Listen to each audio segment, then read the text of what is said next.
Hi, and welcome to Grand Bend, Ontario, the temporary home of Roaring Cat Retreat. We are obviously in a battle with the corrupt township of Lambton Shores, so we're not sure how long we're going to be staying in Grand Bend, but at any rate, for now we're still here and we're trying to decide what we're going to do. We're in a legal battle with them, so we'll see how it plays out. I'm going to make a video all about that and some of the corruption that's gone on here and the way that some of the council members have used their power to try to intimidate us and get their own way, and yeah, basically use their elected powers to try to go against us and get what they want. So what you're going to see in the video here, I don't want to get accused of clickbait. You're going to see that I allowed a soft attack from the tiger. So, Tony, I wanted everyone to say what it looks like to have a tiger come at you and to be able to see the signs of when it's going to happen.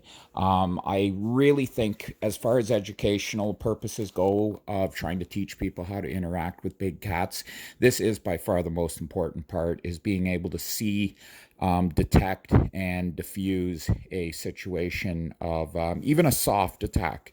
And now, what's the difference between a soft attack and a hard attack? A soft attack, and I didn't say heart attack, I said hard attack. So a soft attack is when the cat's going to come and play with you. He's in a good mood, there's no issues, his belly's full.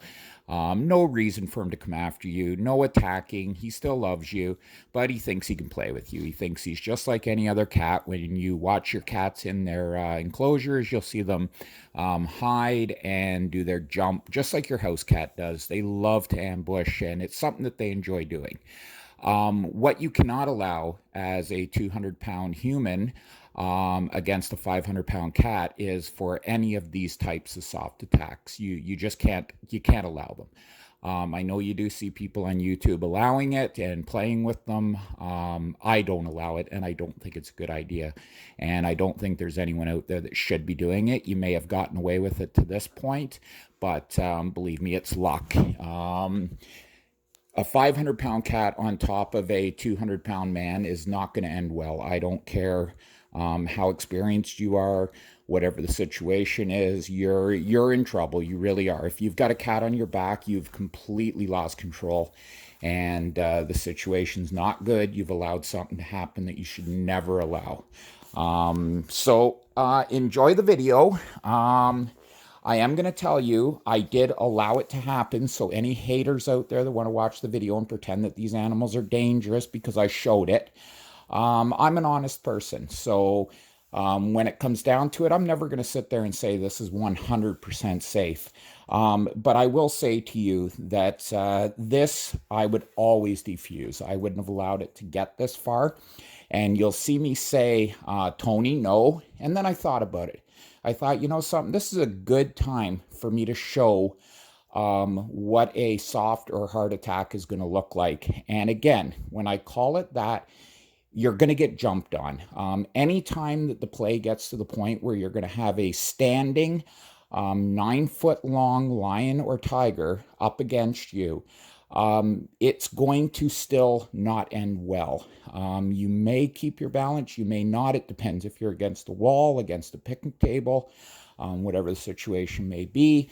But in this case, what I would have done, if I wasn't trying to get the video, as soon as he started that, I would have stepped in and I would have yelled at him. I would have said, no, we're not doing this. We're not playing like this. And you'll see too, I got picnic tables. I got things in with my cats. If it ever got to the situation where he just wouldn't back down, again, I would never turn tail and run. But what I would do is work my way over to the picnic table. That gives me a barrier between him and me. Yes, he can jump on the picnic table. Like I said, haters can come at me and always come up with a reason why what we do and what we love is somehow wrong. But fact is, everything we do in life has a certain amount of danger to it. Some people are just very good at what they do. Does that mean one day it won't go wrong for them? No, I'm not saying that. We never know.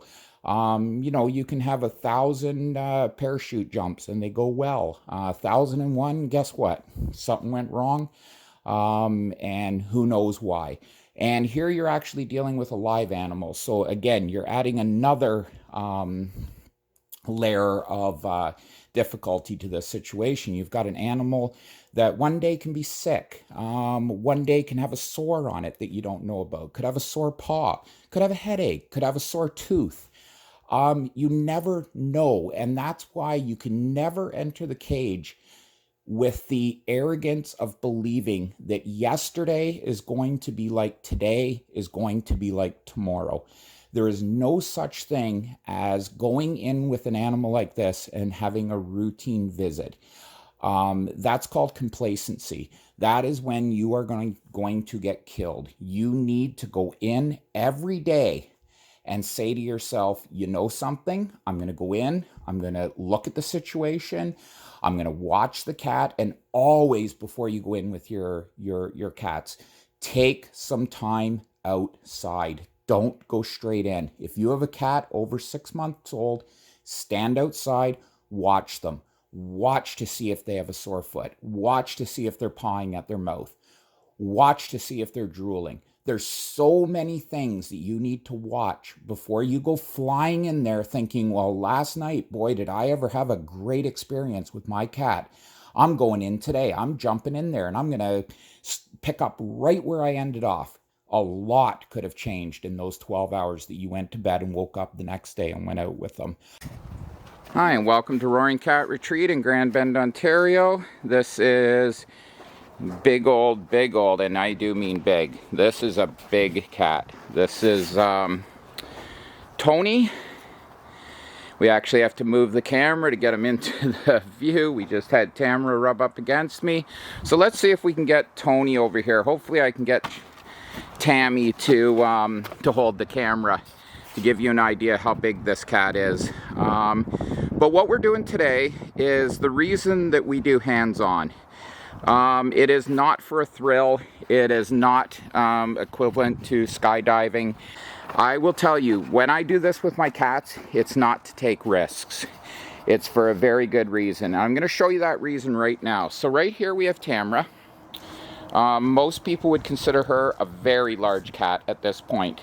I know it's hard to tell on camera, but you'll see again when I pass this over to Tammy how big she really is. So she's got a boo-boo on her back. Yesterday she got a scratch from one of the lions through the fence. Is that my fault? Yeah, I guess so. She was sleeping and decided to go up and sleep up against the fence over there, and good old Odin right there.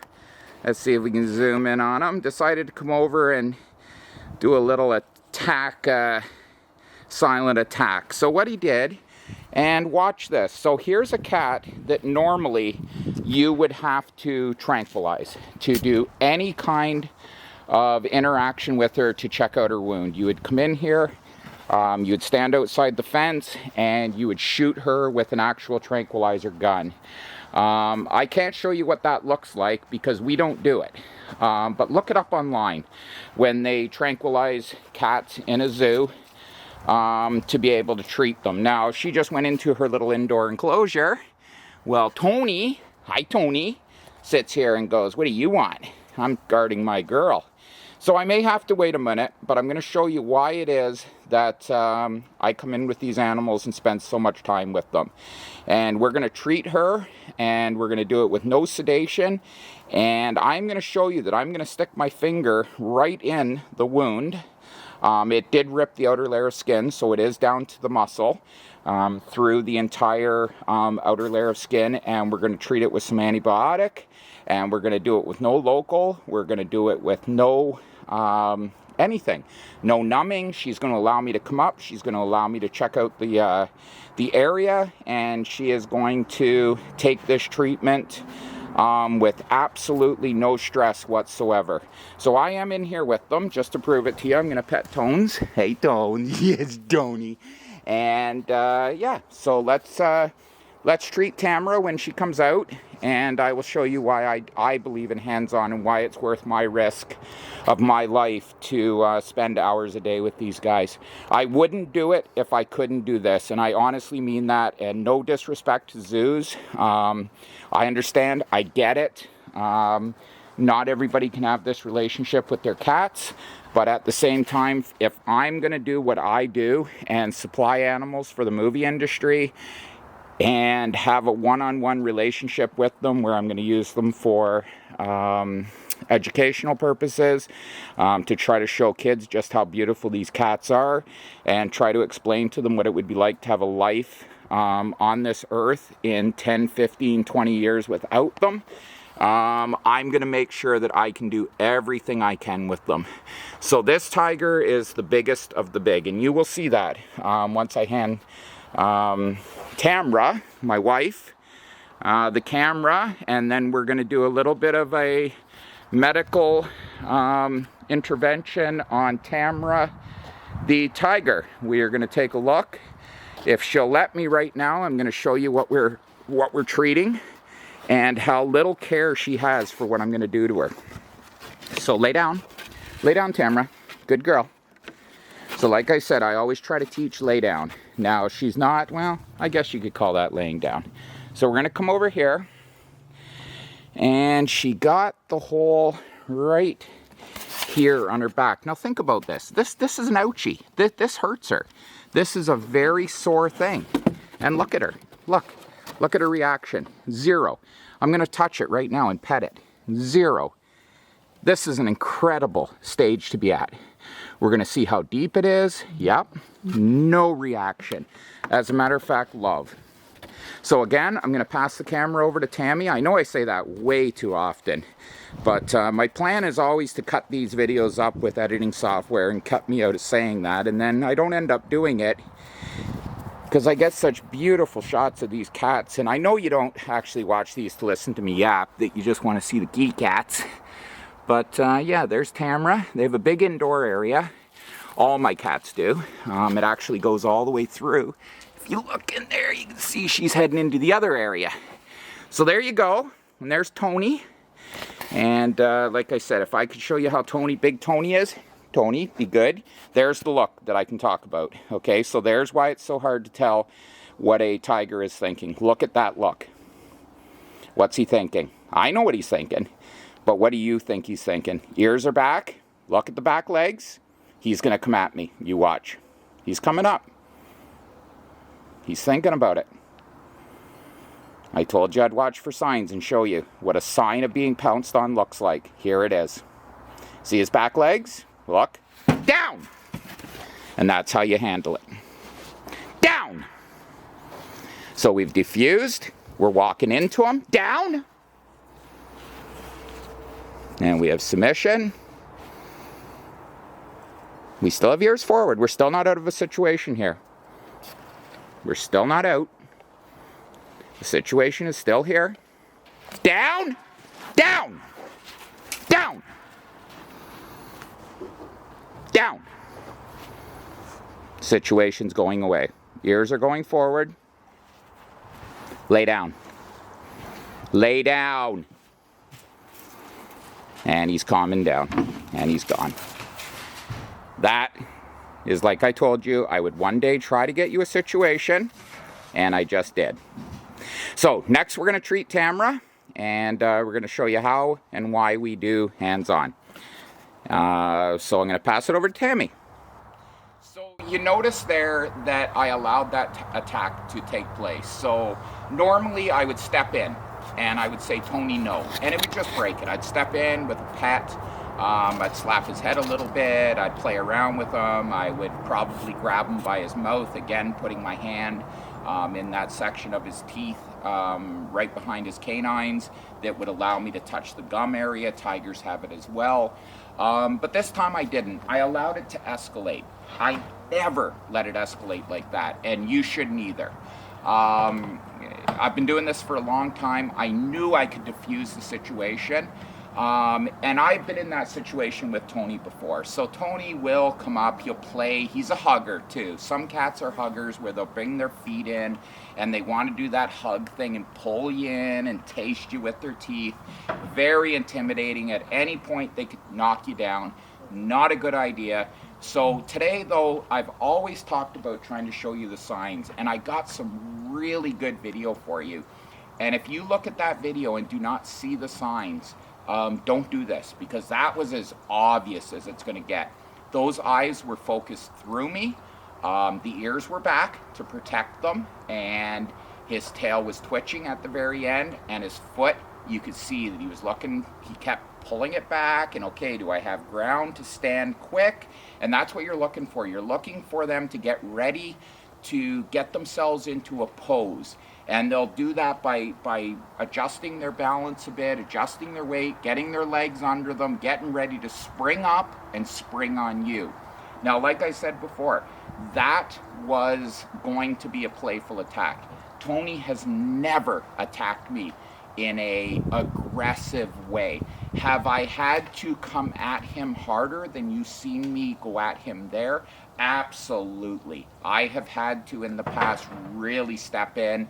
I've had to push his nose down, I've had to push him away, and I've had to continue to scream and just say, look, I am not happy with what you're doing right here.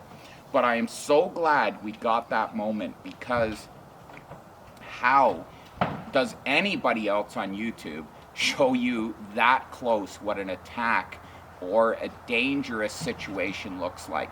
So why do I call it a dangerous situation? Because he is still a 500-pound cat. I'm a 200-pound man, and even playful banter is not something that you want.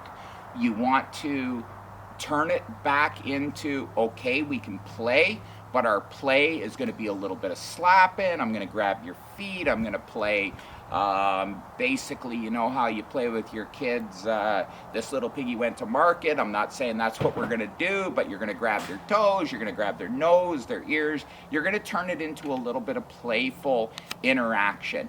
But you need to always make these lions and tigers realize that tiger interaction and lion interaction is not something they can do with a human being. It needs to be called off instantly. And the only reason I allowed that time, and I haven't done this for ages, was because I truly wanted you guys to see when you are in trouble. Now, like I said, that was a playful attack, but it looked identical to what an aggressive, I'm about to kill you attack would look like if you're in with your cats and you've lost control of the situation. So like I said, and I explained it to you, this is no 20/20 hindsight or bullshit. I'm telling you, go back to the video. I knew it was coming. I knew exactly what he was going to do, and I diffused it. But I wanted to show you how to diffuse it. Can you imagine if I had turned tail there and ran? Think about what would have happened if I turned around and ran from that animal. You look at that video. I stepped in, I yelled, I diffused. And that is the only way out of the cage. If that cat wants to come after you and it's time to fight, and that can happen, don't get me wrong, it can happen. If it's that time, that is still the way to handle it. Get him off his guard, keep stepping in. As he steps back and starts thinking about the situation, think about it. You're stepping in, you're throwing him off guard. Does he know he can take you down? Who knows? You know, at the end of the day, what do captive tigers think that have to deal with us every day coming in here and talking to them? It's really hard to say. That's not something I can claim that I know, but I do know that this works. The stepping in, the yelling gets them under control. So we're going to move on now. We're going to use the same video to teach two things. Now we're going to go in and we're going to treat Tamara for her wound here. And I want you to imagine somebody at a zoo, or I promised Carol Basking that I wouldn't use her celebrity to try to draw attention to myself. But imagine somebody at any sanctuary that has to treat an animal like this, what that animal would go through, what its day would look like. Being shot with a tranquilizer gun, waiting until it passes out, going over, treating it, you can see her licking it right now, and then waiting for it to come around. Anytime you put an animal under sedation to the point where it's asleep, it is a very dangerous thing for that cat. You don't want to do it. Yes, we've gotten better with our medications, but nothing is foolproof. So we're gonna go over, I'm gonna see if I can get Tamara to come over. There'll be a cut here in the video, but I'm gonna see if I can get her to come over, and we're gonna treat the wound, and we'll see how it goes from there. Okay, so this is Tamara. This is who we're gonna treat today. She's already been over here, she smelled the stuff. Cats are very scent driven. So what I just showed you, and I'm gonna make this into the same video as to why I take the risk of interacting with these guys on a daily basis. So in that last shot, and as you can see, we clearly cut away from it. And yes, we have moved Tony out while we treat Tamara with some bacterial spray. It's red coat, blue coat is gone, or blue spray we used to call it. We used to use it on horses like it was going out of style, and apparently it was proven to cause cancer in animals. So thankfully we've gone to red spray, or red coat. Problem with this, not to get too far off track, is my God, when you spray this on an animal, it looks like it's bleeding like a stuck pig. So it looks like the wound's 50 times worse than it is. But we're not here for optics. We're here to look after our cats. We're here to make sure they're treated properly and to make sure that they're safe. So when the entire outer layer of a cat's skin is broken, it leaves a pocket under the skin. The only possible way you can treat a large cat like this and make sure that no bacteria is going to get in it. So like I said, the cut was caused by a claw of another cat, a lion.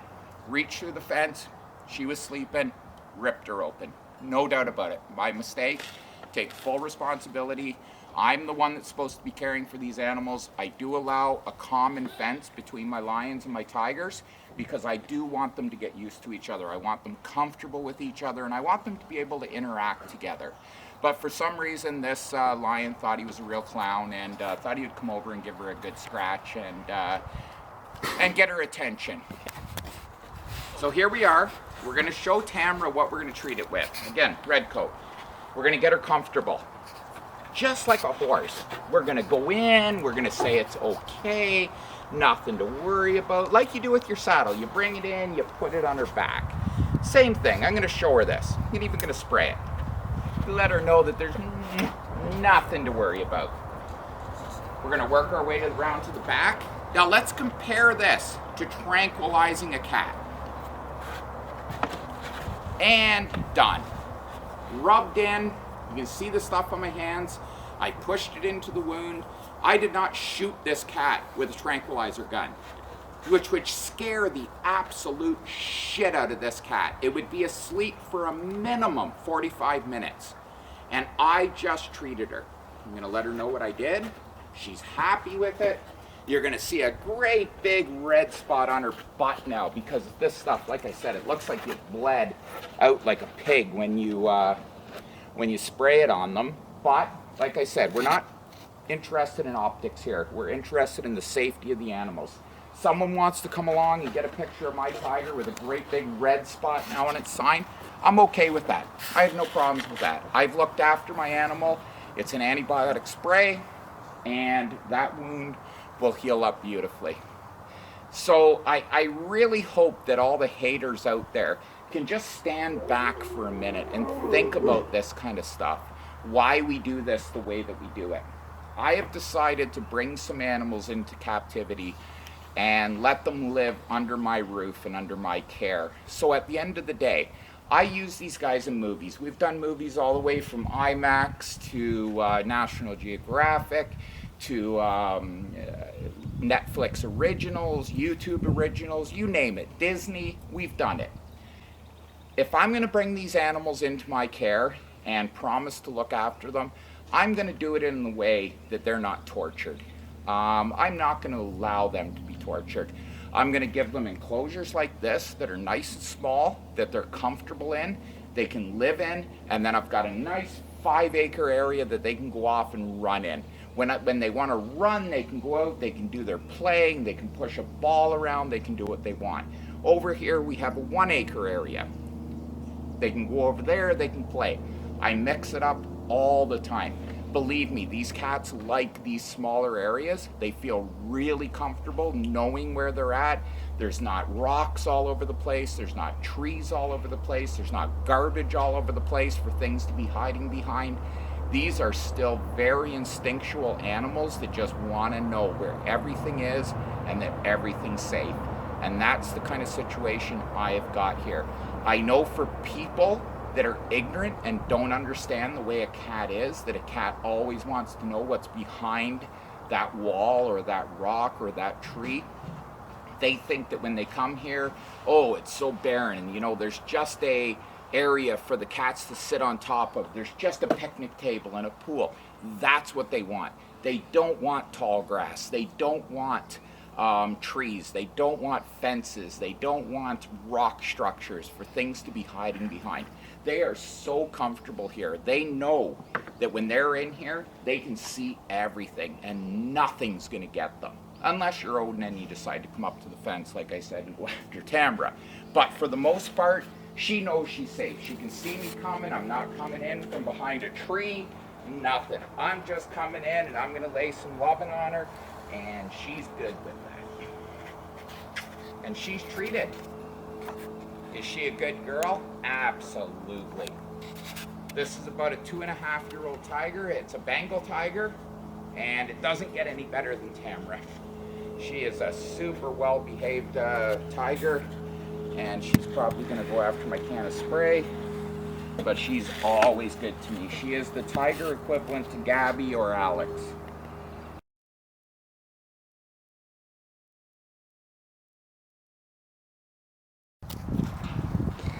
And I just got to show everybody, this is Puddin'. Puddin'. Oh, where are you? Puddin'. This is our doggy Puddin'. She's a guard dog for all of our lions and tigers. And she's the best dog in the world. And I just thought you'd all want to see another part of our family. We've got a bunch of different animals here, but this one is very special. Hey, Puddin', say hi, everybody. Say hi. And she's a Shih Tzu Yorkie, and she's one of the loves of our lives. Say bye, Puddin'. Say enjoy the show, guys. Good girl. Good girl. You're gonna roll in the sun. Good girl. Say subscribe and like. Puddin'. Can you tell them? Good girl.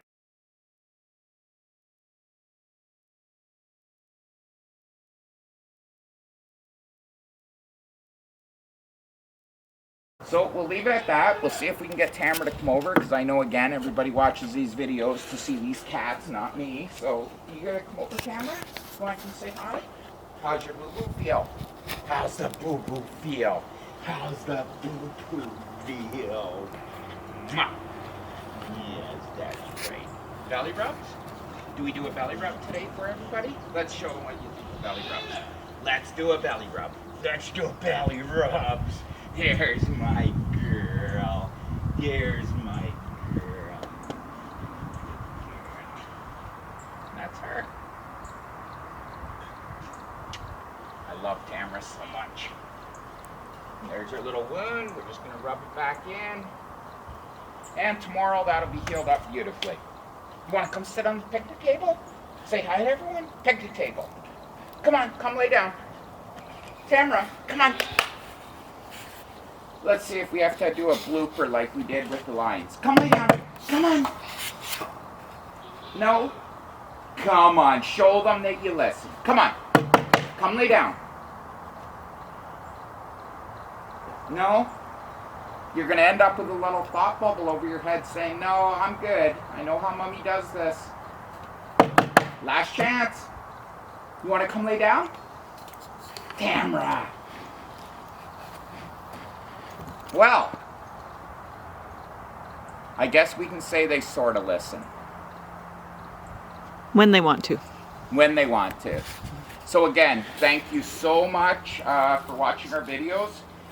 Please consider subscribing. It draws people to our videos, and who knows what it'll do in the future. It might bring some animal-loving child just growing up into the world of these animals by seeing our videos. When you like them, again, it moves them a little bit to the top. So anything you can do to help us out.